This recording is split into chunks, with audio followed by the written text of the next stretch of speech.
ஃபைனலாக ஹீரோயின் என்னை பிரபா அண்ணான்ட்டிங்க. எனக்கு ஒன்றும் அவ்வளோ வயசு இல்லை.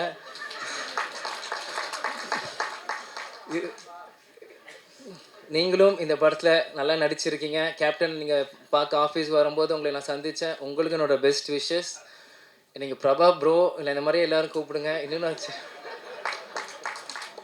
அதனால் எல்லாருக்குமே இந்த நேரத்தில் என்னோட நன்றியை நான் தெரிவித்துக் கொள்கிறேன்.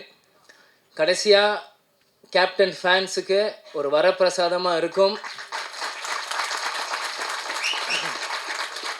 அந்த கடைசியில் அந்த கேப்டன் கண்ணு காமிக்கும் போது எனக்குலாம் அழுக வந்துருச்சு. ஆனால் எல்லாமே கண்ட்ரோல் பண்ணிவிட்டு சிரித்த முகத்தோடு நிற்கிறேன். நான் அரசியல் மேடையில் சொன்னது தான் டிஎம்டிகே 2.0 ஸ்டார்ட் ஆகுதுன்ட்டு. அது ஒவ்வொரு இடத்துலையும் நீங்கள் பார்ப்பீங்க. வெறும் அரசியல் மேலே இந்த சினிமாலையும் டிஎம்டிகே 2.0 அப்படின்னு ஸ்டார்ட் ஆகுனா நீ ஷம்மு ஒரு பக்கம் வருவாப்பில், நம்ம கட்சி ஒரு பக்கம் வளரும், நம்ம நினச்ச கொள்கைகள் ஒரு பக்கம் வளரும். கேப்டன் விட்டுட்டு போன பணிகள் எல்லாமே நம்ம ஒன்று விடாமல் செய்வோம். அது சினிமாவாக இருந்தாலும் சரி, மக்கள் பணியாலும் சரி, அரசியல் இருந்தாலும் சரி. அதனால் எல்லாமே இன்றைக்கி நாங்கள் இங்கே நிற்கிறோம், இந்த மேடையில் இருக்கிறோம். எல்லாத்துக்குமே அது காரணம் எங்கள் அப்பா, எங்கள் கேப்டன் மட்டும்தான்.